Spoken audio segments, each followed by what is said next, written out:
já está aqui dentro, tá? Queria um pouquinho, não sei, alguém que me compartilhasse assim, como está passando, quais são os pensamentos, os sentimentos que estão passando por esse momento que a gente está vivendo agora.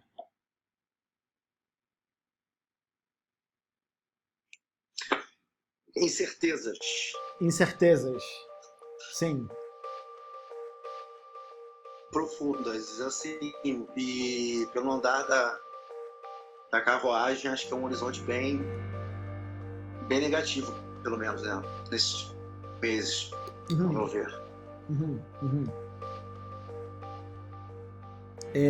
Quem mais está sentindo isso? Pode compartilhar algumas outras coisas? Tô aceitando já que a gente tá entrando numa recessão aí, né? Eu não espero que esse cenário melhore muito. Tô preparado para sofrer por bastante tempo. Sim. Bem-vindo, Cosme.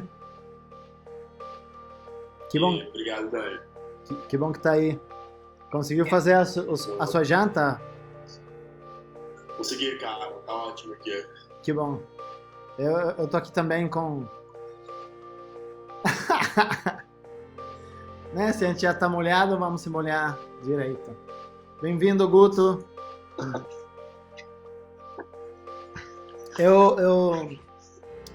Bom, vou falar um pouquinho assim do cenário, do que eu vejo, tá? Passar algumas recomendações para todos vocês. Eu quero, em qualquer momento... Bem-vindo, Guto. Em qualquer momento, se vocês querem interromper, querem, enfim, colocar dúvidas, questionamentos, o que seja, por favor, façam, tá? A ideia, justamente, da live é a gente conseguir entender que todo mundo esteja alinhado em relação a qual é o cenário que a gente está vivendo hoje, né? O que causou esse cenário, porque não é apenas o coronavírus, né? O impacto do coronavírus na economia, o que está causando, o que está acontecendo hoje. E também a gente olhar para nossas posições para ter uma visão mais realista de como a gente está em relação ao cenário global, né? Como estão as nossas posições em relação ao cenário global e o que tem que ser feito, se é que tem que ser feita alguma coisa a partir de agora, tá? Todo mundo ouviu bem? Tá? Todo mundo conseguiu escutar? Alguma dúvida em relação... Alguma dúvida? Bastante. Tá, show de bola. Bom, primeira coisa assim, o cenário, né? A gente, bom, todo mundo já está sabendo, obviamente, o que está acontecendo. Vem uma doença desconhecida, começa na China, começa a se espalhar rápido.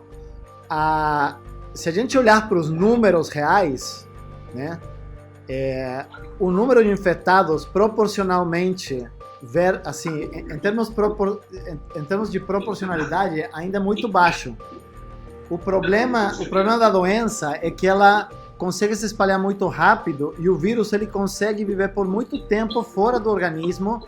E ele pode ser transmitido, inclusive, só com um toque de mãos ou por exemplo, ele pode ficar na minha roupa, pode ficar no corrimão de um lugar. Então, assim, todas as medidas precautórias que estão sendo tomadas hoje e que elas estão tendo um impacto real na economia, elas são necessárias para evitar uma pandemia muito maior. Como eu coloquei no grupo alguns dias atrás, o percentual de pessoas infectadas, por exemplo, na Itália, que é o lugar onde tem o maior número de casos per capita do mundo, ainda é muito baixo, se vocês veem em percentual. Mas hoje já está acima de 30 e sei lá quantos mil casos, e subiu de 20 para 30 e poucos em menos de uma semana, tá? Então, embora o percentual ainda seja baixo, a quantidade é muito alta, e aí vem uma questão sistêmica que é o seguinte: qual a capacidade dos sistemas de saúde dos governos de conseguir atender todas as pessoas que estão doentes, né? Então, imagine um país como Itália, da Europa, que é muito mais desenvolvido que o Brasil, está passando por esse sufoco. O que pode acontecer em países como o Brasil ou o México, né? Então, as medidas que a gente está tomando hoje, que alguns podem pensar que são radicais, outros podem pensar que são muito frouxas, muito suaves, elas são iminentes para a gente evitar um surto, um contágio muito rápido e que ultrapasse o pico de capacidade dos sistemas de saúde de atender essas pessoas doentes. E aí, o que acontece? Que as medidas de restrição de movimentação das pessoas, de movimentação das mercadorias, está afetando seriamente a economia dos países, né? E a questão aqui é o seguinte, que existe um nível de incerteza, como o Breno falou, hoje existe um nível de incerteza como a gente nunca teve antes, porque a diferença das crises que a gente viveu antigamente, que eram crises do sistema financeiro, hoje a crise vem fora dele. Hoje é uma crise de saúde global que está impactando na economia real, e esse impacto na economia real é o que está fazendo o mercado financeiro cair, tá? Até aqui tá fazendo muito barulho? Pessoal, tá, beleza. Podem todo mundo fazer mute nos seus computadores, por favor? Para não gerar o feedback aí de informação. Acho que Michele e o Ricardo estão ainda com o microfone ligado. Obrigado. Então, assim, a questão aqui é essa, né? Que hoje a gente está vivendo uma crise que não veio do mercado financeiro, ela começou fora do mercado financeiro por uma questão de uma crise de saúde que a gente não tinha visto antes, pelo menos no século passado e agora, a gente nunca passou por uma situação dessas. O Ricardo, você pode desligar o seu microfone, por favor? E aí isso vem acompanhado de uma situação que sim é do mercado financeiro, que é o seguinte: quando aconteceu a crise de 2008, para evitar um colapso global dos sistemas financeiros, como todos sabem, a crise de 2008 veio motivada pela crise dos subprimes, que eram produtos financeiros, vamos pensar assim, tipo derivativos, não, como explicar isso? Produtos financeiros derivados do mercado imobiliário, que estavam apostando na alta do mercado imobiliário. Quando o mercado imobiliário colapsou, todos esses derivativos e todas as apostas que estavam sendo feitas por fora disso, todas elas colapsaram também. Então, o nível da alavancagem do mercado financeiro nessa época era mais ou menos de 20-1, apostando a favor do mercado imobiliário. Quando ele colapsou, o nível da bolha foi tão grande, o colapso foi tão forte, que o Banco Central Norte-Americano, o Fed, ele primeiramente teve que fazer um resgate dos bancos que estavam altamente alavancados, porque já tinha vários bancos que tinham quebrado, então precisou fazer um resgate bancário, e depois, para reativar a economia de maneira, como dizer, está fugindo a palavra, de maneira não real, né, ajudada, né, auxiliada, ela fez, o Fed, ele fez toda uma série de injeções de dinheiro criado, que chamaram quantitative easing, que foram em vários momentos que o Fed criou dinheiro e injetou esse dinheiro nas bolsas de valores. Para quê? Para trazer de novo um momento de prosperidade. E isso fez que de 2009 até 2020 a gente vivesse não no Brasil, porque o Brasil é uma outra história, estou falando lá fora dos Estados Unidos, mas fez que os Estados Unidos vivessem o maior período de abundância e de estabilidade e de bull market, né, de mercado de alta da história dos Estados Unidos, de 2009 a 2020, tá? Então, o que acontece? Bom, e vamos falar agora do Brasil. Enquanto o mundo inteiro, de 2011 até 2020, vivia um momento de crescimento, o Brasil andou na contramão. A gente entrou na era Dilma, com todos os problemas que a gente já viu. Não quero entrar aqui no negócio político, se Dilma, Lula, Bolsonaro, Temer, blá blá, mas o fato é, a economia brasileira desandou desde 2012 até 2018, 2019, que era quando a gente estava projetando e de fato vivendo a recuperação. 2019 a gente teve vários indicadores de melhora econômica, tá? E aí chega 2020 com um mundo, né? Uma economia global. Uau.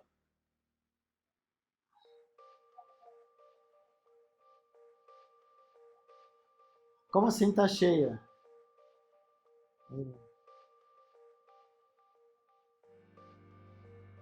Oh, não tem código. Tô vendo aqui o... Alguém pode dar suporte aí para essas pessoas que estão tentando entrar? Ivana conseguiu entrar no Chrome. Não tem código, tá? Então eu perdi aqui o fio da meada. Então assim, 2020, o que acontece? Bruna, se você puder ver aí, eu te agradeço. Não deveria ser 10, porque o Google liberou, né, para ter 250 pessoas. Só 10 pessoas? Uou. Tá liberado, segundo eu, para 250. Eu também não sei.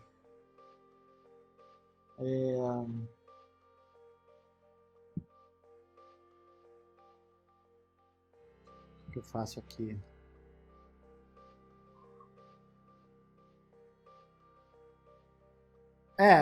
Gente, falem, a gente está gravando a live, então falem que a gente vai disponibilizar a live depois para a galera que não conseguiu, para não parar aqui, tá?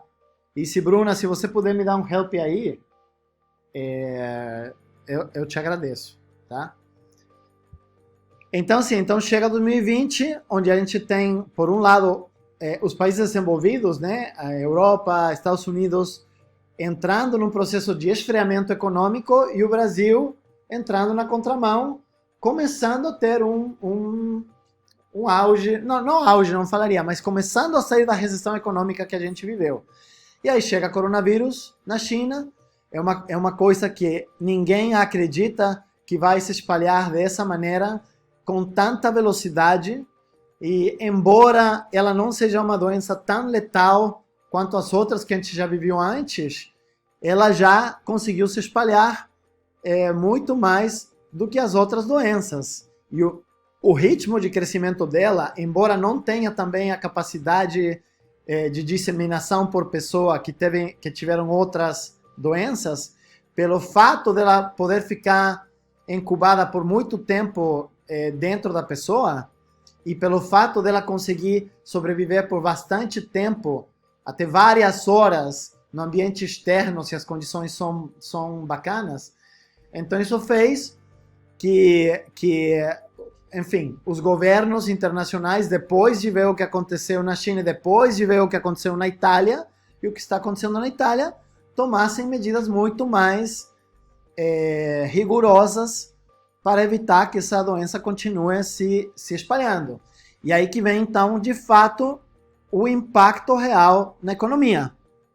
Porque eu acho assim, que tudo que a Bolsa caiu até 2 semanas atrás, que foi alguma coisa, mas não foi muito, não foi realmente um impacto real na economia.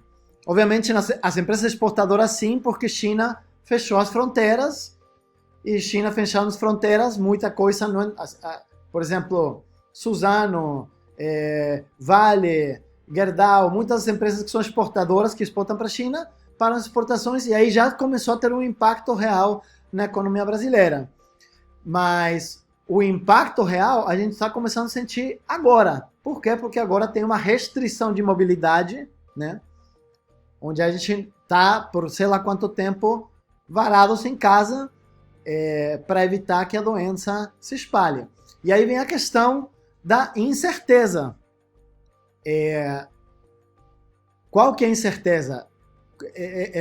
Que vai acontecer? A gente vai conseguir conter a disseminação do vírus de uma maneira que as pessoas que estão doentes consigam ser tratadas dentro da capacidade dos sistemas de saúde de tratar as pessoas, ou vai acontecer como na Itália, que se essa era a capacidade das instituições italianas, o número de doentes já ultrapassou, e aí eles têm um grave problema de saúde, de atendimento às pessoas que estão doentes. Se vocês olham o número de casos, como ele vai aumentando por dia, realmente, embora ainda seja um percentual pequeno da população mundial, é assustador pensar como ele está se multiplicando, né? E é assustador eu olhar pela janela aqui da minha casa e ver uma reunião no boteco aqui de baixo de 10, 15 pessoas trocando ideia, fazendo brinde com a cerveja. Isso acontecendo há 2 horas atrás, enquanto eu estava brigando com a internet para me conectar aqui para fazer a live. Então, assim, o que eu vejo é que muita gente ainda não caiu a ficha da situação que a gente está vivendo, né? E isso pode ser muito dramático, porque isso eleva o grau de incerteza em relação a quando é que a gente vai conseguir metrificar e quantificar realmente o número de doentes, o número de pessoas que precisam de assistência, e quando a gente vai conseguir parar o aumento do número de pessoas, né? E aí, o que acontece com tudo isso? Que esse nível de incerteza, somado às restrições que estão acontecendo, que também são muito difíceis de quantificar, fez uma escalada de pânico nos mercados financeiros, não só do Brasil, mas do mundo todo, e fez com que não todo mundo, né, mas que muita gente começasse a fazer vendas de pânico, né? E é isso que a gente está vivendo hoje. A gente está vivendo, assim, a economia brasileira, ela não perdeu 50% do seu valor. Ela não perdeu, né? Mas a bolsa perdeu 50% do seu valor. E a bolsa representa a economia brasileira. Então, assim, o medo do que pode acontecer, ele já foi precificado no preço de hoje da bolsa, tá? E porque, de novo, lembram muitos de vocês, quando eu falava no curso, que a bolsa sobe de escada e desce de elevador? Por que ela desce de elevador? Porque o medo é uma força, uma emoção, né, muito mais poderosa do que o otimismo. Quando a gente está otimista, mas a gente está com um pé atrás. Quando a gente está com medo, a gente está com os 2 pés para trás. E aí o medo faz a gente... uma coisa muito perigosa, que tenho falado também para vários de vocês agora como clientes, é tomar decisões com medo na frente, ou seja, tomar decisões irracionais, tomando o pânico como vetor, tá? Então, assim, que eu poderia assim, fazer um resumo? O nível de incerteza hoje está muito alto, a gente não sabe de fato quanto isso vai durar, vai depender do que acontecer com todos nós em termos de nos mantermos dentro de casa, não fazer atividades, não sair, né? Tentar evitar o mais possível sair de casa. E disso vai depender, obviamente, o nível de restrição que a gente vai ter pela frente, tá? E dependendo do nível de restrições que a gente tenha, vai ser o impacto real na economia, tá? Bom, agora eu falei pra caralho.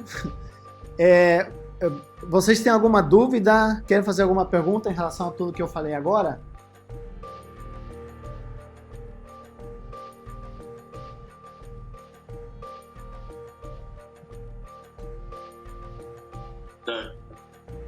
Dani, Cosmic aqui. Fala, Cosme. No grupo tiveram várias discussões fervorosas lá, algumas de alto risco, outras estratégias bem conservadoras. Você já teve seu momento de trader aí, então você tem um pouco de experiência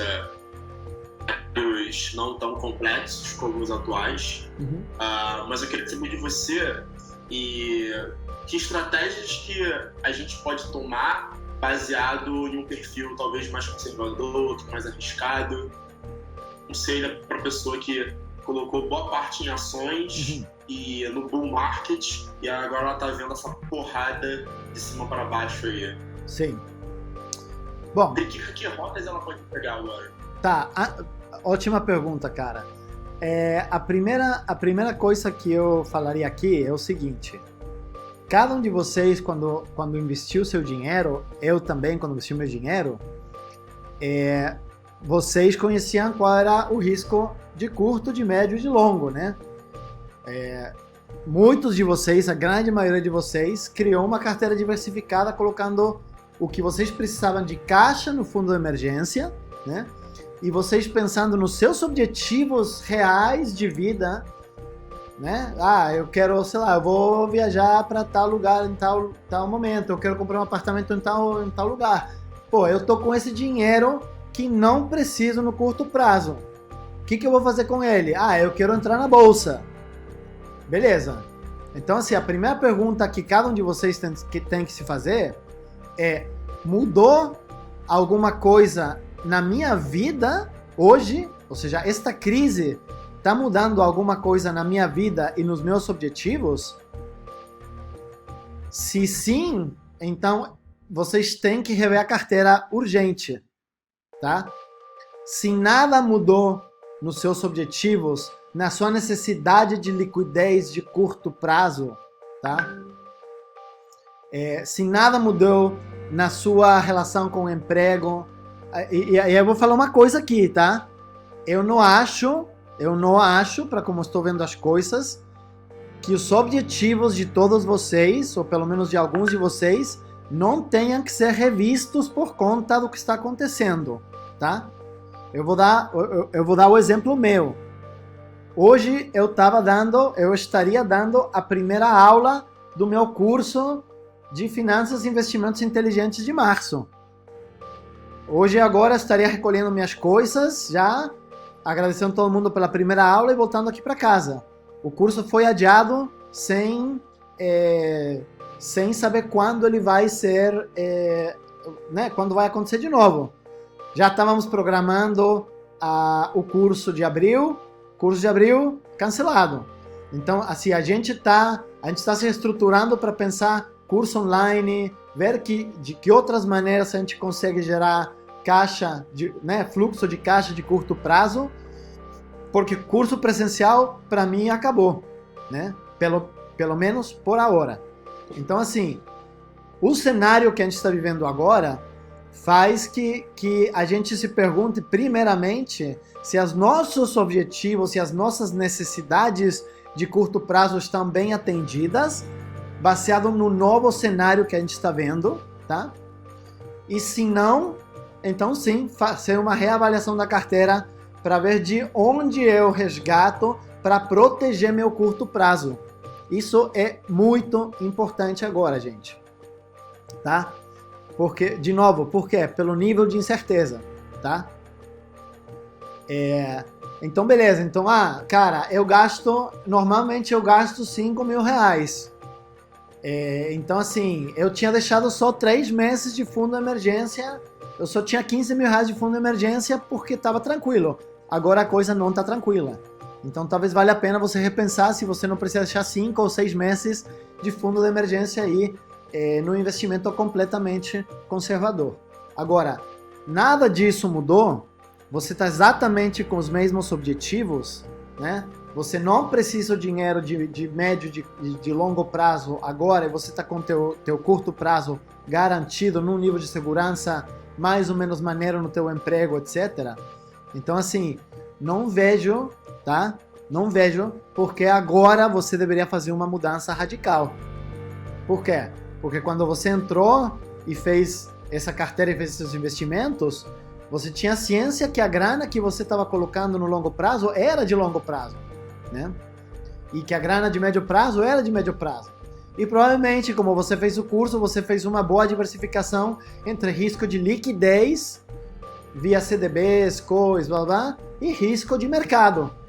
Porque o que hoje tá pegando todo mundo é o risco de mercado, é a volatilidade. A volatilidade disparou, assim, disparou a um nível que a gente nunca tinha visto na história dos mercados financeiros. Eu vou mostrar um gráfico para vocês agora. Mas o risco de liquidez está de boa. O risco de liquidez está de boa. É só esperar, né?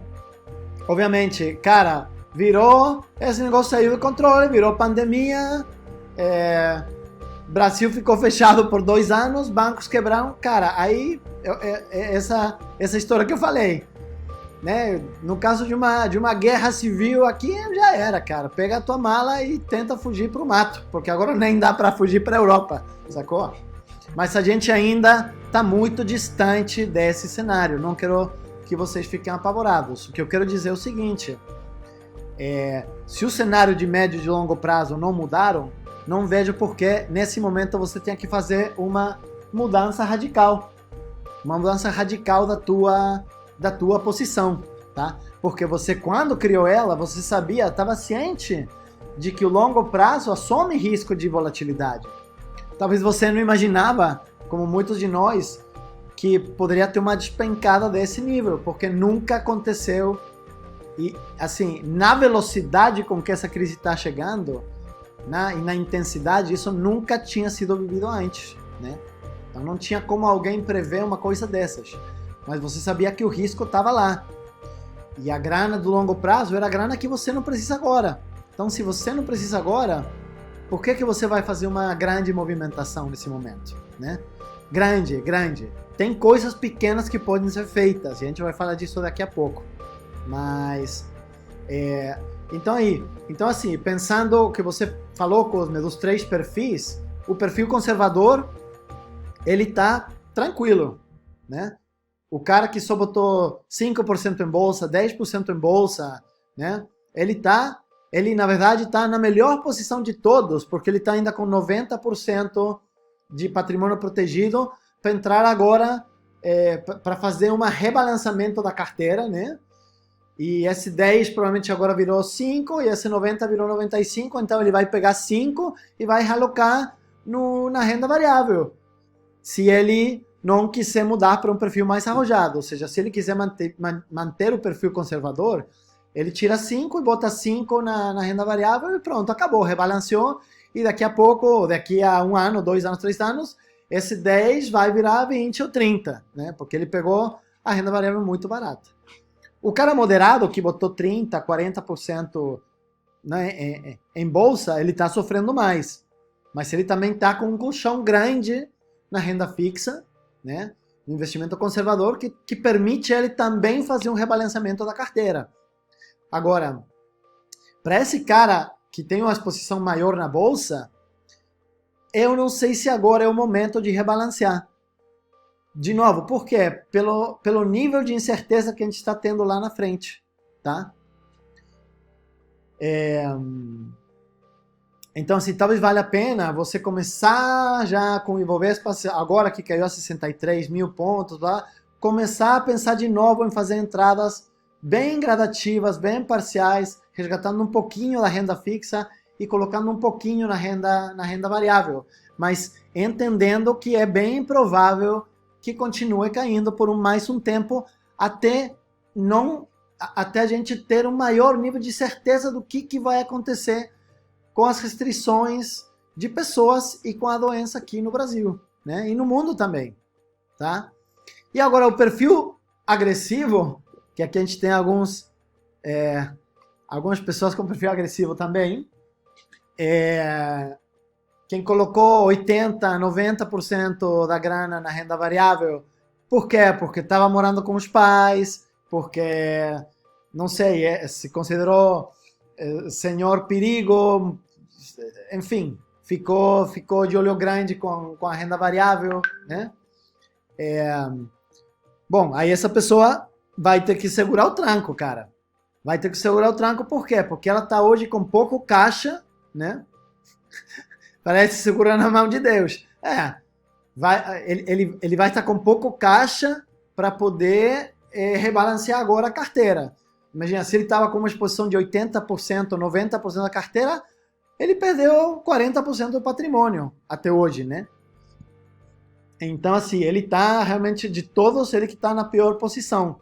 Mas, de novo, se ele tomou essa decisão antes de colocar 80%, 90% do patrimônio, porque ele não precisava dessa grana agora, cara, agora é só esperar. E talvez quando recuperar, essa pessoa se questionar se esse nível de exposição ao risco faz sentido novamente, né? E acho que seria isso, tá bom? Mais alguma pergunta?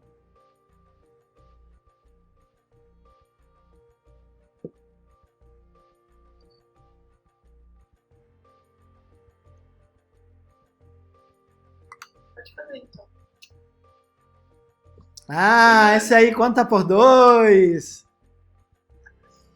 O grande Felipe e a grande Ivana. A gente está economizando vagas. Porra, até o Hangout deu o Circuit Breaker, brother. Porra. Porra. Não, aqui é assim, que bom que eu tô gravando, né? Porque eu vou disponibilizar a live aí pra galera. Mas enfim, que pena, né? Que eu queria que até aqui 30 pessoas, cara. Mas falem, por favor. Por que o real se desvaloriza tanto em relação ao dólar? Qual as notícias que eu vi? Sim, fala. Termina a pergunta. Não, é que é uma moeda que tem se desvalorizado mais do que outras moedas, né? Por quê? Tá. O real começou a se desvalorizar. Aconteceram duas coisas. Se a gente olha o risco país, Estados Unidos versus Brasil, na verdade é assim, né? Estados Unidos versus Brasil, em termos de risco, o Brasil é um país que representa muito mais risco do que os Estados Unidos, tá? Para investidores internacionais. Então, o que o Brasil fazia antigamente para atrair investidores? Era uma taxa Selic a 14% ao ano, tá? Então, durante décadas, o Brasil atraiu investidores internacionais que eles, olhem que doideira, eles solicitavam crédito barato nos seus países de origem, por exemplo, sei lá, um cara alemão que pedia crédito barato, sei lá, 2% ao ano, lá na Alemanha, e mandava o dinheiro ao Brasil para investir a 14% ao ano, tá? E aí, se não acontecia uma variação cambial muito significativa, depois de um tempo, o cara tinha um belo retorno e podia tranquilamente voltar essa grana pro país, pagar o crédito, talvez pagar um outro crédito e voltar a fazer essa mesma coisa. Então, assim, o Brasil tinha muito investidor estrangeiro investido na renda fixa aqui, tá? E aí o que acontece? Que o Brasil tinha uma taxa de juros muito alta, ou seja, um prêmio de risco muito alto, e os Estados Unidos tinham uma taxa de juros muito baixa. Só que aí os Estados Unidos começou a aumentar os juros e o Brasil começou a tirar os juros, né? Sempre os juros dos Estados Unidos foram mais baixos do que os do Brasil. Mas o prêmio de risco Brasil ficou muito barato.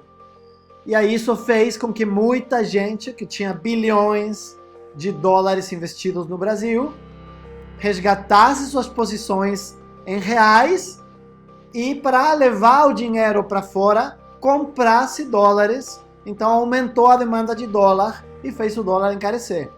Isso eu estou falando antes de agora, tá? Isso fez com que o dólar chegasse a R$4. Beleza. Agora, por que agora ele chegou a 5? Pelo mesmo motivo.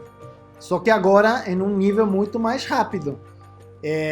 Que país representa e que moeda representa um risco maior? O real. Então, no momento de pânico global, as pessoas não querem ir no real, as pessoas querem ir no dólar. Então, está tendo uma saída massiva de dólares do país, né? De pessoas comprando dólar para mandar o dólar lá para fora, para mercados que se consideram mais seguros, e isso faz a moeda explodir. Tá? Só que agora isso aconteceu em 2 semanas, né? O movimento de R$3 para 4 demorou 1 ano e de 4 para 5 demorou 15 dias. Por conta do pânico dos mercados, tá?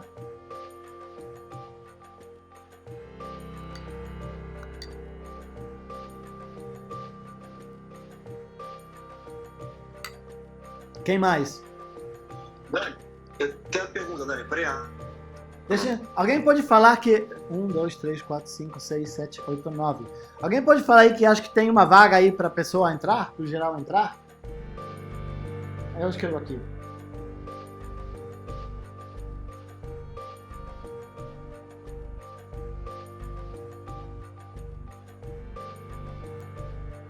Fala, Breno. Dani, a pergunta é o seguinte, existe a possibilidade da bolsa fechar por um tempo? Cara, eu acho muito perigoso, assim, a possibilidade acho que pode, né? O presidente da bolsa decretar paro de bolsa e fechar as operações por um tempo, mas na minha opinião isso é muito mais perigoso do que deixar o mercado rolar. Por quê? Porque uma das características principais da bolsa é a liquidez, cara. Então, assim, por exemplo, não é só a gente, investidor individual, que está investido na bolsa. Imagina, por exemplo, fundos de ações, cara. Qual o patrimônio investido na bolsa de fundos de ações? Como eles vão conseguir honrar os saques e os resgates das pessoas que estão resgatando agora a sua grana se a bolsa fechar e não tiver negociações? Então, assim, eu acho que o pânico de fechar a bolsa é muito pior para o mercado do que deixar ela aberta despencando, tá? Eu vi agora no grupo, acho que é ontem, não lembro qual país fechou, acho que foi Filipinas, né? Fechou a bolsa Filipinas. Eu acho muito perigoso isso, né? Porque você tira a confiança no sistema financeiro. Então, assim, na minha opinião, você tem que deixar rolar. E quem quiser vender e assumir o prejuízo, vende, assume o prejuízo, e quem não, não, tá? Agora, uma coisa muito interessante, gente, pra gente pensar é o seguinte: desde os 120 mil pontos do Ibovespa até agora os 63 mil, né, sempre teve um comprador para cada vendedor que quis ir vendendo enquanto o preço ia caindo. Se não tivesse compradores, o preço não teria caído. Todo mundo teria querido vender e ninguém teria querido comprar. Então, assim, essa queda abrupta sempre teve para todas as ações negociadas na bolsa alguém que estava disposto a vender a esse preço e alguém que estava disposto a comprar esse preço. Porra, Daniel, mas por que que está caindo tanto assim? Porque a força vendedora é muito maior do que a força compradora. Então, se eu tô com um papel que está caindo 30%, eu ligo e falo, foda-se, eu quero vender a 40% de que não me interessa, eu quero vender, né? E aí isso faz que as ofertas de venda sejam muito mais, vamos dizer assim, avassaladoras do que as de compra, e obviamente isso faz com que os preços entrem em despencada, né? Eles começam a despencar, sem controle, né? E aí hoje foi um momento, vamos dizer assim, não falei decisivo, mas hoje tinha um suporte aí do Ibovespa nos 70 mil pontos, que falavam que era a terceira resistência do Fibonacci. Né? A primeira foi na faixa de 105, a segunda na faixa dos 80 e poucos, e agora essa última na faixa dos 70. E é uma das resistências mais fortes que tem dentro dos gráficos da bolsa, e hoje rompeu, mas aconteceu algo bem interessante, ele rompeu, deixa eu até ver aqui Peraí. Ele rompeu, ele caiu para 63 mil pontos e subiu depois para quase 67, né? Ou seja, ele fez um pico para baixo e depois subiu. Ele quase chegou hoje do segundo circuit breaker do dia, o 7º ou 8º dessas 2 semanas, né? Então, mas aí a gente vê um movimento de volta. Então, assim, cara, é muito difícil nesse cenário poder prever qualquer coisa, né? Eu parei de fazer compras, eu comecei a fazer compras com, não lembro exatamente, com 105 ou 107, aí continuei com 90 e poucos, fez mais alguma 80 e poucos, eu falei, eu não vou entrar mais agora, porque eu vejo que o buraco é bem mais embaixo, né? E aí segurei meu cash. Eu segurei meu cash e estou segurando. E aí, então, que comecei a fazer ontem, como uma estratégia alternativa. Ontem teve algumas companhias que eu tenho que deram uma alta de 10, 15%. Aí, o que eu fiz? Eu descasquei elas um pouco, vendi mais ou menos entre 20% e 30% da minha posição dessas companhias, e hoje recomprei elas, uma a 15% de queda e as outras duas com 11 e 9, tá? Então, o que aconteceu?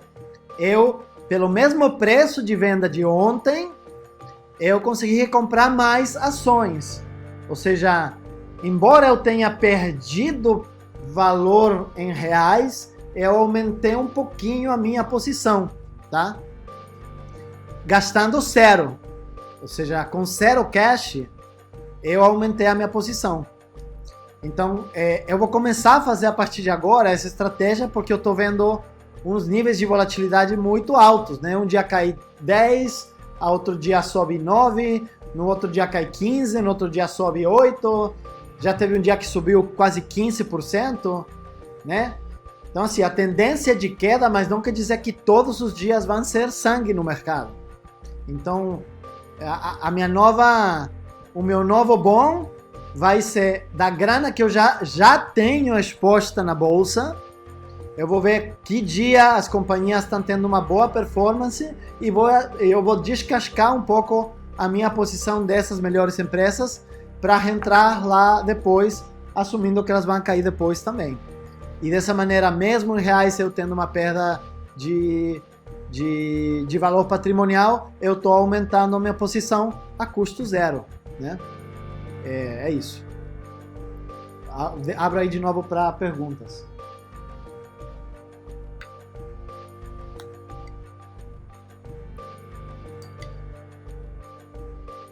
Dani, pode me aqui de novo. Sim. Para quem estava conservador, não pela renda fixa, mas investindo pesado em fundo imobiliário para ter aquela renda todo mês e assim importar, enfim, viver de renda, né? Que estratégia você acha que a pessoa deveria tomar nesse momento? A mesma que você está citando de ações, Como? de stock pick. A estratégia dessas pessoas que vivem de renda com fundo imobiliário, nesse momento que tem vários fundos caindo pra caramba, derretendo. Uhum. Então prometeu muito o orçamento dela mensal, se ela vivia disso. Não, desculpa, deixa aclarar aí. Não, se ela vivia disso, ela não tem, nesse momento específico, ela ainda não tem um problema de renda. Porque você tem que entender o seguinte: a renda vem de onde dos fundos imobiliários? Vem dos aluguéis. E os aluguéis não vão parar de um dia para o outro por conta do coronavírus. Daqui a 3 meses, 4 meses, aí sim, aí já pode de fato ter um impacto na renda da pessoa, tá? Mas se a coisa normalizar daqui a 2, 3 meses, é tipo assim, shopping. A loja vai fechar em 1 mês, acho pouco provável. A loja vai fechar em 4, acho bem mais provável. Entendeu? Então, assim... Essa é a minha questão. Deixa só para as outras pessoas se entenderem. Então, no fundo imobiliário, hoje não está previsto uma queda no pagamento de dividendos ainda. Tá? Mas, de novo, existe a incerteza de que isso aconteça. Porque imagina um shopping fechado durante 4 meses. Entendeu? Aí, ou o shopping condona o pagamento de aluguel para os lojistas, ou metade dos lojistas quebra. E se ele condona o aluguel para os lojistas, ele não vai te pagar dividendos. Então aí sim você está numa situação de risco, tá? Mas hoje a queda, de novo, hoje a queda dos fundos imobiliários tão drástica que se viveu assim no pregão de hoje, é mais pela incerteza de quanto tempo vão permanecer os shoppings fechados, as pessoas recluídas em casa, os galpões logísticos também sem atividade, tá?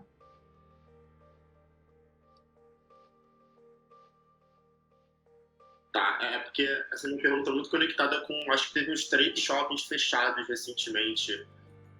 A gente continuar nesse ritmo de tá tudo bem, vamos nos abraçar, não tem nada acontecendo, a probabilidade de que as pessoas terem uma queda de renda vai ser grande, porque no aluguel, aí entra nesse assunto que você falou. Você pensa em alguma estratégia para se os shoppings realmente começarem a fechar de forma massiva?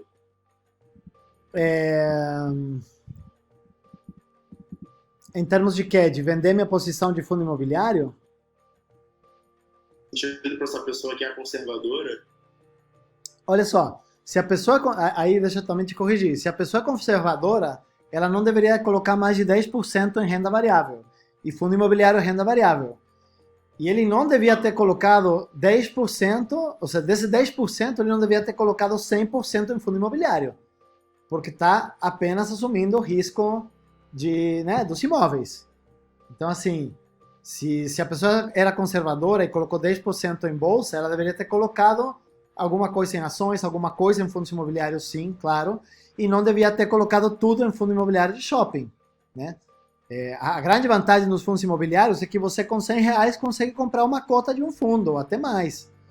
Então, se o cara que, sei lá, botou R$10.000 em bolsa, ele poderia comprar várias empresas no mercado fracionário e várias cotas de diferentes fundos imobiliários de diferentes classes e tipos de ativos, né?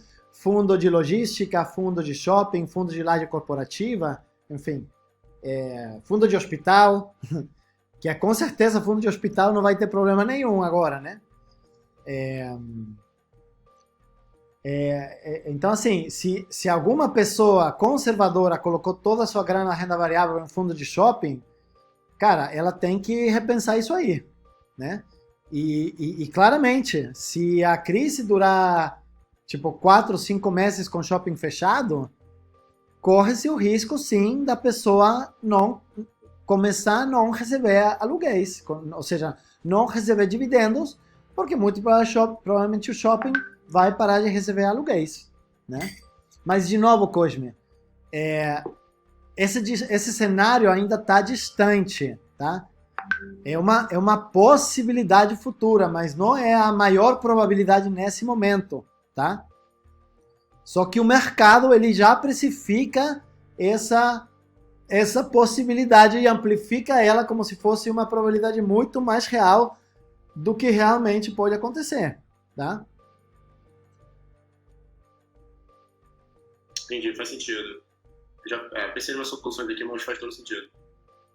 Eu acho que eu, nessa situação, pegaria nem que fosse 10%, raspava desses shoppings com um pouco de medo em outros que fizessem mais sentido a médio prazo, sabe? Como logística e outros tipos de ativo. Claro, claro. E cara, também assim, quem está passando perrengue hoje, não, assim, todo mundo está passando perrengue, mas quem está passando mal por passar esse perrengue tem que se questionar a sua exposição no risco, cara, né? Não tem jeito. Porque por exemplo, assim, sei lá, nem contabilizei a queda de hoje, mas até ontem a minha carteira estava quase chegando num 10% de queda. Eu penso, porra, 10% versus quase 50% da bolsa, pô, tá tranquilo. Se eu penso em reais, quanto eu perdi em reais, falo, caralho, meu irmão. Caralho. Mas quando eu vejo, pô, 10% versus quase 50%, tá lindo. Tô bem. Tá tranquilo. Né? Fiz um bom trabalho. Né? e eu tô confortável com essa exposição. A minha preocupação hoje não é com meus investimentos ou com os investimentos de vocês, a minha preocupação é com o desenrole do que pode acontecer agora, né? Essa é a minha preocupação, com que a gente realmente não consiga controlar essa história e a gente tenha que ficar trancado 2 meses, 3 meses em casa. Porque aí sim é um impacto muito mais significativo, né? Hoje é muito mais a precificação do medo, do pânico, e eu vou mostrar agora para vocês como eu faço para compartilhar a porra da tela. Desculpem, galera, desculpem o palavrão. Aqui, compartilhar a tela.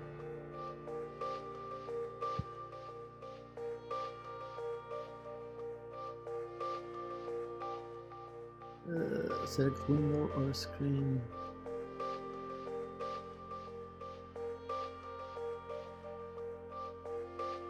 Ué.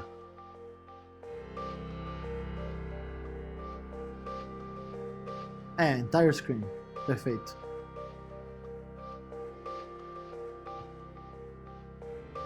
Olha só. Olha lá. Tá, então olha só. Vou mostrar para vocês aqui.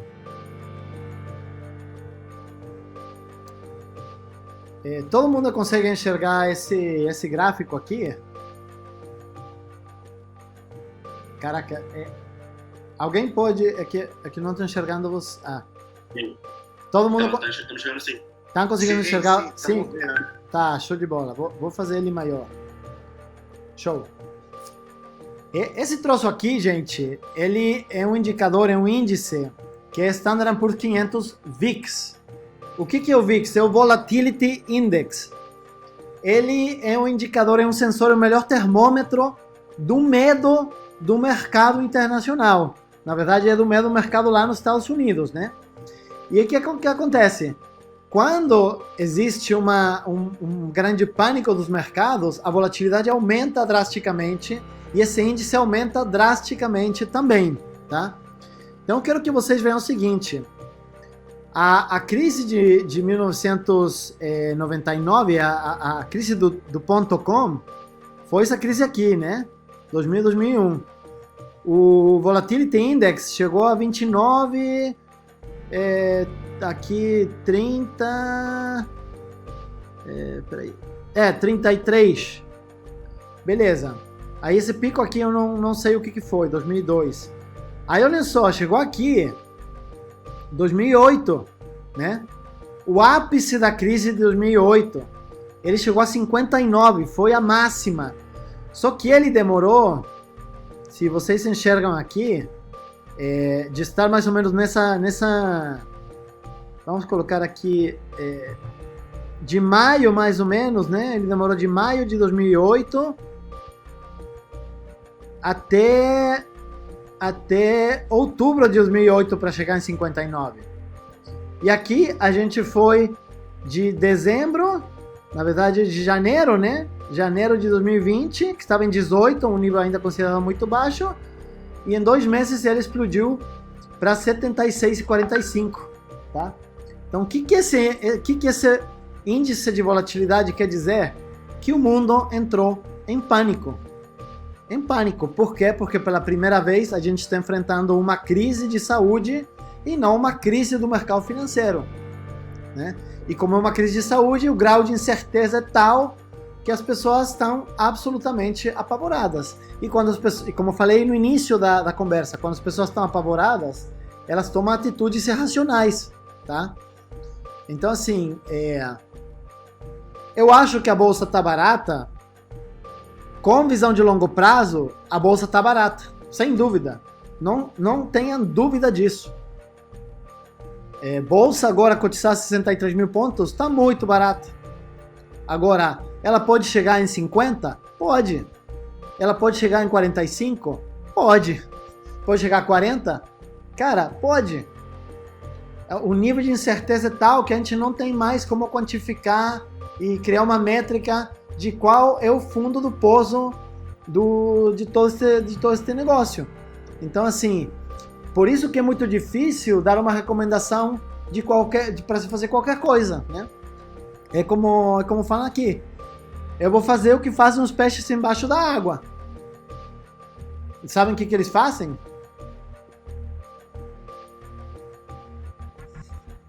Nada. O peixe nada. Né? Então assim, eu não vou... Oi? Dani, só você. Meu irmão. Porque o grau de incerteza é tal que, na verdade, a gente já fez esse trabalho. A gente já fez como? A gente diversificando lá atrás a nossa carteira.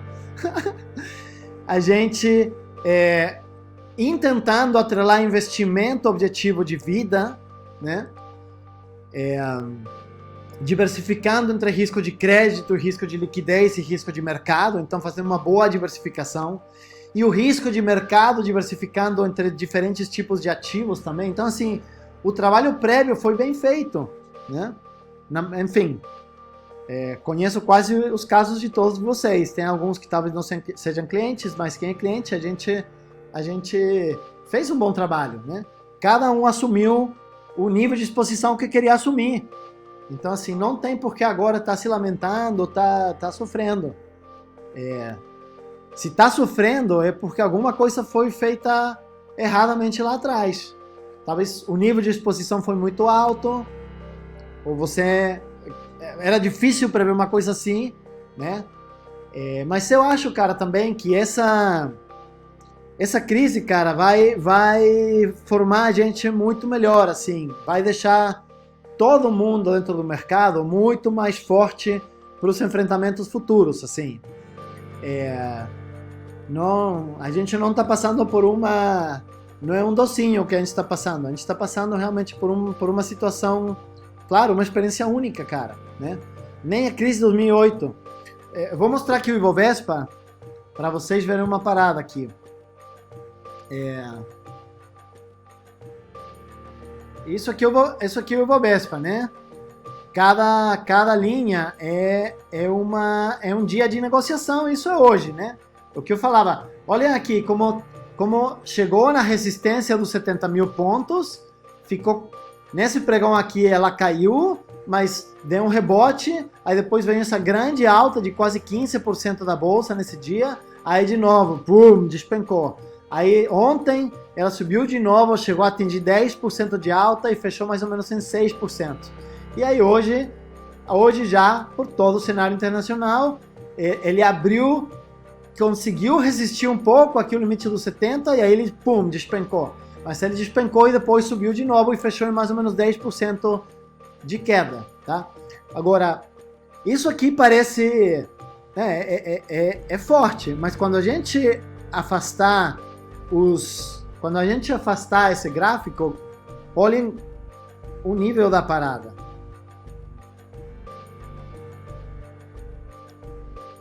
Olhem quantos pregões estão acontecendo.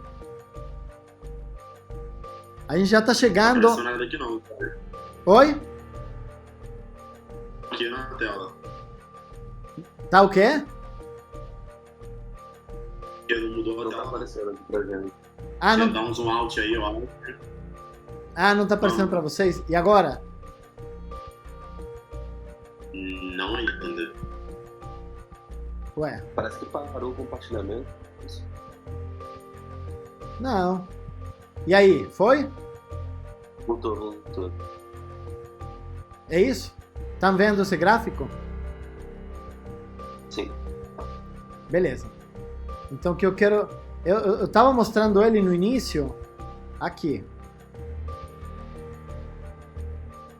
Eu tava falando aqui da resistência que a gente teve aqui nos 70 mil pontos. E aí hoje rompeu e teve um rebote para cima. Mas ele rompeu essa resistência que era muito importante, né? Que era um preço de suporte, na verdade, não de resistência, de suporte, que diziam, essa aqui era a terceira resistência, o terceiro suporte de Fibonacci. E aí hoje ele quebrou. Então por isso agora pode que caia para 50? Pode sim. Mas o que eu estava mostrando agora é assim, olhando um zoom menor, olhem quão fora da curva está o que aconteceu aqui, agora. né? Olhem o Ibovespa, o histórico desde 2007, cara. Isso daqui é a crise de 2008, tá? Então, assim, na crise de 2008, ele perdeu quase 60%. A gente ainda não chegou nos 60%. Mas essa queda daqui foi de maio... Aqui, 60. Foi de maio até outubro. Foram 6 meses de queda. Aqui a gente está falando... aqui já ultrapassou. 75. Não. 45. Aqui a gente já teve uma queda de 45% em 2 semanas, 3 semanas. Então, por isso eu falo assim, a velocidade e a intensidade do que a gente está vivendo hoje nunca antes foi visto, né? E justamente por isso é que os mercados estão assim, né? Por conta da incerteza que isso está acontecendo. Vou voltar aqui para a tela. Sem vaga, abrir uma vaga. Como que foi? Como que foi? Tá, então deu para ver esse gráfico aí? Sim. Deu sim, né? Tá, agora quero que vocês enxerguem também o seguinte, cara. E aqui, infelizmente, a gente não tem um gráfico maior. Mas, assim, de todas as crises que a gente viveu, no Brasil, nos Estados Unidos, de todos os mercados financeiros se recuperaram, tá? E eu acredito firmemente de que essa não vai ser diferente. Obviamente, tem um elemento externo que é diferente de todas as outras crises, sim. Mas mesmo com crises antigas, onde 30% da população europeia foi dizimada pela peste negra, a peste bubônica, cara, os mercados conseguiram se recuperar. Teve dor, teve sangue, mas conseguiram se recuperar. Então o que eu quero dizer é assim, o cenário não é fácil, realmente ele vai demandar agora o primeiro passo, como eu já falei, demanda que vocês se questionem qual é o seu novo bom, como ontem foi falado na live do Primo Rico. Qual o novo bom para mim? Então, qual o meu novo bom objetivo? O meu emprego tá em risco? Número 1. Não tá em risco? Ótimo, já estou muito bem, tá? Ah, sim, meu emprego está em risco, ou a minha capacidade de venda está em risco, então eu tenho que aumentar meu caixa. Eu tenho que aumentar. E se eu preciso resgatar um pouco da minha renda variável com perda para aumentar meu caixa, eu preciso fazer isso, tá? Agora, tô com caixa já garantido pelo tempo que eu considero necessário, considerando o cenário atual, e mais nada mudou na minha vida, não tenho por que nesse momento fazer grandes movimentações, tá? Não tenho porquê. Que opções vocês têm de fazer? Como eu falei, aos pouquinhos, irem... quando vocês considerem já um nível de entrada bacana, começar a fazer entradas gradativas e diversificadas, tá? E essa é uma coisa. Aí outra coisa que pode ser feita é... alguém está perguntando alguma coisa?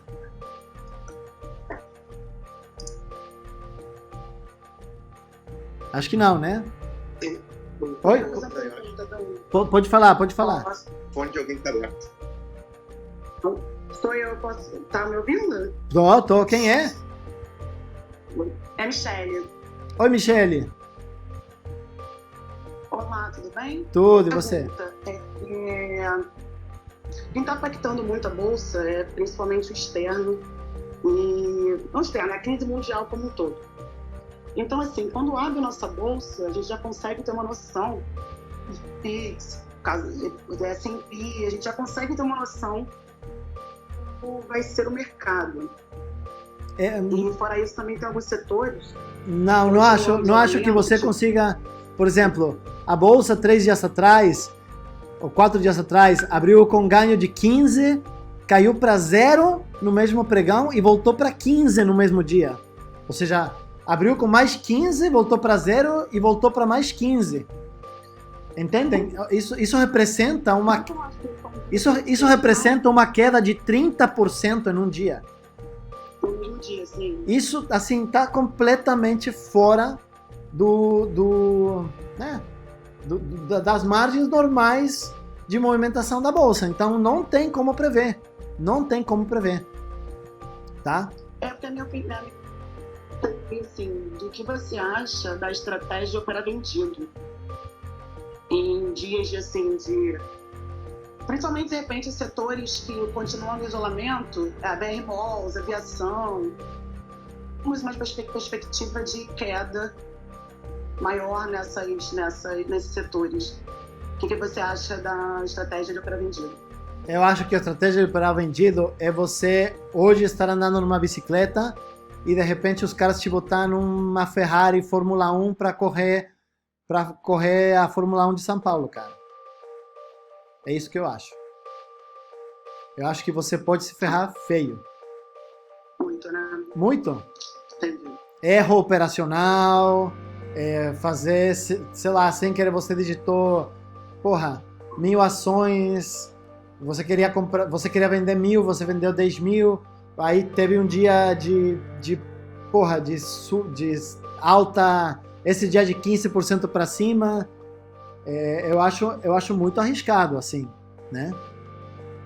Quem opera vendido, cara, são traders, são pessoas que estão há 10, 15, 20 anos operando no mercado.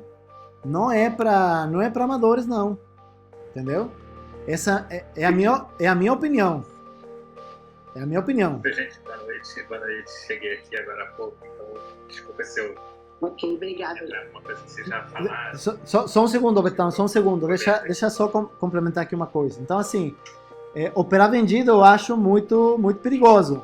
Mas existem outras possibilidades que você tem, não arriscadas, de você levar um belo ganho lá na frente. Já falo disso, tá? Obrigada.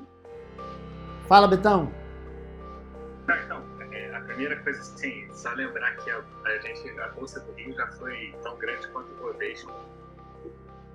E a Bolsa do Rio quebrou por causa de uma transação de descoberta do Nasdaq. Foi uma coisa famosa no mercado, se alguém quiser só dar uma pesquisada. Bolsa do Rio. Se você... Bolsa de São Paulo. Sim, foi comprada pela Bolsa de São Paulo. Quebrou a bolsa. Quer dizer, uma operação de descoberta, você pode chegar nesse nível. Claro que depois você descoberta. Enfim, métodos de proteção, você tem que ter garantia, etc. Mas é para dar um...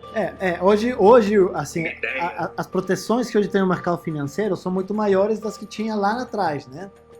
Justamente com essa questão da margem de segurança. Mas realmente, assim... Eu queria tentar, porque a gente até... a gente está frente a uma coisa muito desconhecida. Você citou aí a peste negra, mas achei um pouco exagerado, porque na época não existia exatamente mercado. Que diz que foi a peste negra que permitiu a Revolução Industrial acontecer um pouco mais à frente, justamente porque morreu tanta gente. Pela falta de gente. Não, mas... Claro, mas... Os salários começaram a subir, então as pessoas começaram a poder acumular riqueza. E isso ali na frente, 150, 200 anos que a gente está falando, foi o que acabou dando lá as revoluções. Mas a gente está numa assim, completo desconhecido. Sim. Você falou BR Mall, aéreas. Quanto tempo o BR Mall aguenta se tiver mesmo que fechar? 30 dias, 60 dias? Quanto tempo essas empresas têm se a gente passar aí 2 meses sem aviação funcionando? Como é que a gente não sabe qual é o risco de crédito, o risco de solvência, o risco dessa parada toda? Sim.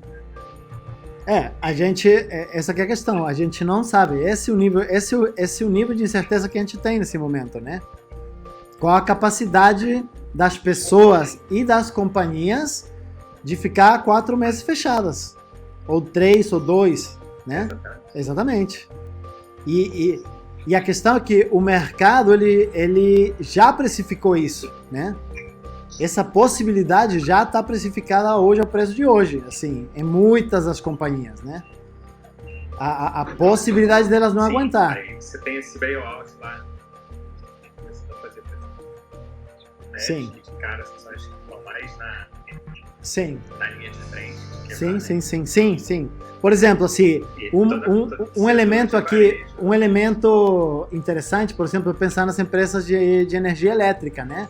Que tem contratos longos, né? Que não vão se ver as operações delas tão afetadas pela crise como uma empresa de varejo, por exemplo, ou um shopping, né? Ou uma empresa que tem lojas físicas, como o caso da Via Varejo, assim. Então, e que bom que você pegou esse gatilho, porque aí vem uma questão que eu acho importante falar também. Vejo muita gente nesse momento aumentando a exposição em companhias individuais. E eu acho que hoje é menos... eu tenho maior nível de segurança, por exemplo, você entrar no BOVA11 ou no IVBB11. Né? Porque aí você está entrando no risco sistêmico da bolsa e não no risco específico de uma companhia. Sim, com certeza. Tá? Agora, cara, não tem como... Eu acho assim, a minha recomendação é o seguinte. Se quem acha que determinada companhia corre risco de crédito e de fato acha que isso é bem possível, comece a sair. Comece a sair dessa companhia. Né? Porque se a companhia quebrar, aí o prejuízo foi de 100% e não de 40%, de 50%, de 60%, né? Mas eu ainda acho prematuro a gente se preocupar hoje com o risco de crédito das companhias. Vamos acompanhar as próximas 2 semanas para ver como vai a situação, como ficam as restrições, o que está acontecendo com o Brasil. O que se fala, qual é o posicionamento das companhias em relação à crise, para então sim começar a falar dessa possibilidade também, tá? Acho que tem uma lição aí de 2008 que mercado chega um momento que não tem jeito. Ou você começa a ajudar, ou realmente a quebra é igual um dominó. E eu acho assim que com algumas companhias vai acontecer, porque não acho, por exemplo, não acho que as restrições de aerolíneas, né, de transporte aéreo, elas sejam quitadas em menos de 1 mês, 2 meses. Sim. E são empresas que têm uma despesa muito alta, né? Já vinha com dificuldade. Né? Pois é. A primeira coisa, o governo italiano foi lá e, não tá em carros. Sim, exatamente. Porque também isso, na hora que quebrar a primeira, vai na sequência, vai pra França, quebra. Porque, enfim, e curioso, porque na época que o maior ensino de aviação ficou baratíssimo, não tem passageiro. Sim, não tem passageiro. Mais baixo, hein? É claro. Ontem o Primo Rico estava falando que quem tiver grana, assim, visão de futuro, que marcasse a sua viagem agora, para daqui a 1 ano. Porque vai viajar para a Europa por, sei lá, R$900, né? Mas... É uma possibilidade, mas a gente não sabe. Exatamente. Aquele estudo lá do Imperial College que eu até adotei. É aquele signo de interrogação, né, que existe aqui. Não sabe, porque se não tiver vacina, eles talvez tenham que entrar no esquema de para 2 meses, funciona 1 mês, para 2 meses, funciona 1 mês. Imagina, se o novo normal for esse, ninguém está precificando essa possibilidade do ano ter 4 meses. Eu acho que o mercado já precificou essa possibilidade, cara. Porque, assim, o impacto hoje, a fechamento de hoje, o impacto real na economia não é de 50%. E a bolsa já caiu quase 50%. Então, assim, o mercado já está precificado em um pânico muito grande. Agora, falta ver se realmente vai acontecer, como poderia chegar a acontecer caso não aconteçam as medidas de restrição necessárias, indispensáveis, e de afastamento humano para que o vírus não se disperse como na Itália, né? É isso. É isso. Mais alguma dúvida?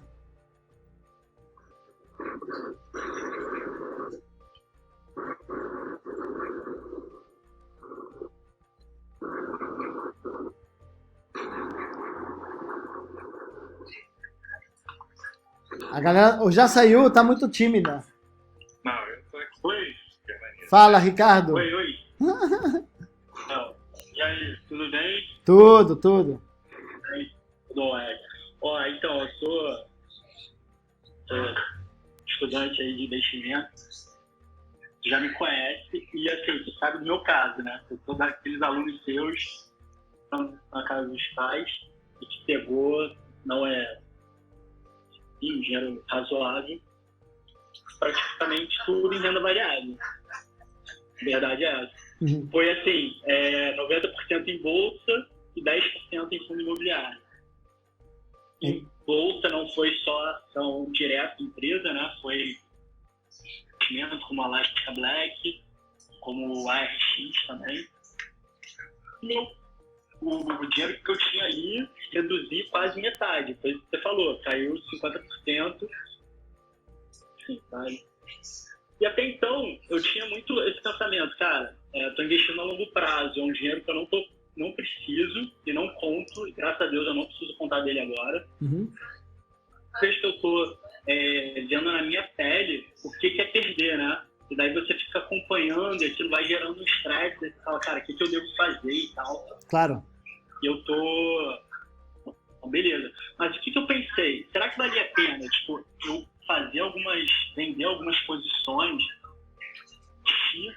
em alguma outra empresa, de repente até Nipinsk aí, Bova, e justamente para tentar acelerar essa minha perda? Eu tive uma perda significativa, né? De repente realizar essa perda, pegar esse montante de dinheiro e botar que eu vou ter mais chance de me recuperar, caso em vez de eu ter que esperar. Cara, sim, entendi.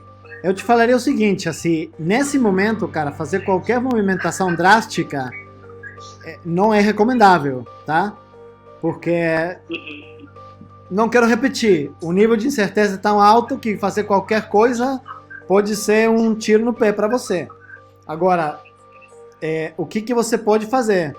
Você pode, se você está acompanhando todo dia o mercado, e você está vendo que tem, assim, todos os dias tem uma volatilidade absurda, né? 2 dias cai pra caramba, um dia sobe pra caramba, outros 2 dias cai pra caramba. Então, assim, talvez faz sentido, com o objetivo não de deixar de perder grana, tá? Mas com o objetivo de aumentar a tua posição acionária, seria fazer essa estratégia de descascar na alta e fazer entradas na queda, mas sem aumentar a posição, entendeu? Ou seja, eu tô com 200 ações da Itaúsa. Pô, hoje ela subiu 10%, vou vender 30% e vou esperar ela cair para recomprar ela. E aí o que eu faço? Se eu, sei lá, com essa primeira venda eu ganhei R$500, eu vou reaplicar esses R$500 lá embaixo, porque aí eu não vou comprar, se eu vendi 30 ações, agora eu vou conseguir comprar 35, sacou? Ou 40, não sei, dependendo da alta e dependendo da queda. Claro que é muito diferente, né? Mas eu comecei a trabalhar com finanças por uma questão de necessidade, porque meu trabalho de meio ambiente colapsou por conta da crise do Brasil, que era uma crise local. E aí a gente não sabe, né, cara? Hoje é um momento realmente de grande incerteza, que a gente precisa se repensar várias coisas, mas podem surgir enormes oportunidades também, né? Então aproveitem também a crise para ver o que vocês podem fazer diferente, né? Onde pode mudar, o que tem para, como se chama? O que tem para melhorar com seus trabalhos, de que outra maneira vocês podem atingir os seus clientes, enfim. Tem muita coisa que tenho certeza que vocês estão deixando aí engavetada porque não tinham tempo. Começar a meditação, começar a praticar yoga, refazer o curso de investimentos online do Daniel. Sei lá, tanta coisa aí que... Bater panela na janela. Então, assim, tem tanta coisa que agora pode ser revista, repensada e feita. Então, aproveitem esse tempo para isso, né? Primeiro, sempre lembrando, primeiro proteger o nosso curto prazo com caixa suficiente para passar por eventualidades, tá? Depois, questionando os nossos objetivos, né? Se médio e longo prazo mudou alguma coisa, então sim, fazer algumas mudanças nos nossos investimentos. Se nada mudou, não mexer muito, ficar como peixe embaixo da água, fazendo nada, como alguém falou por aí. E é isso, ver o que da sua vida, da sua rotina, de coisas que vocês tinham gostado, queriam fazer, e podem agora ter o tempo para poder fazer isso, tá? E, bom, novamente, muito obrigado a todos, foi muito legal estar aqui com vocês, gostei muito da live, acho que enriqueceu muito, eu espero que tenha resolvido várias dúvidas, eu espero que estejam um pouco mais tranquilos. O objetivo da live não era preocupar vocês, muito pelo contrário, é deixar vocês alertas, né? Ou seja, a mensagem é: se ocupem, mas não se preocupem, tá? E é isso, vamos marcar uma live em breve de novo, vamos consertar aí essa questão do cupo, né? Do espaço, de que eram só 10 pessoas. E vamos nessa, gente, vamos nessa. Eu tenho certeza que a gente vai sair dessa mais fortalecidos, não tenho dúvida disso. E enfim, a gente daqui a alguns anos lembrará esse momento assim, como um momento amargo, mas como um momento assim que também foi superado e com certeza vai deixar todo mundo mais forte, beleza? Beleza. Valeu, Dani. Valeu, Dani. Que nos alenta, que a gente está na mesma situação Todo mundo tá igual, cara. Milhares. Todo mundo tá igual agora. Todo mundo tá igual. Então, assim, Grande abraço.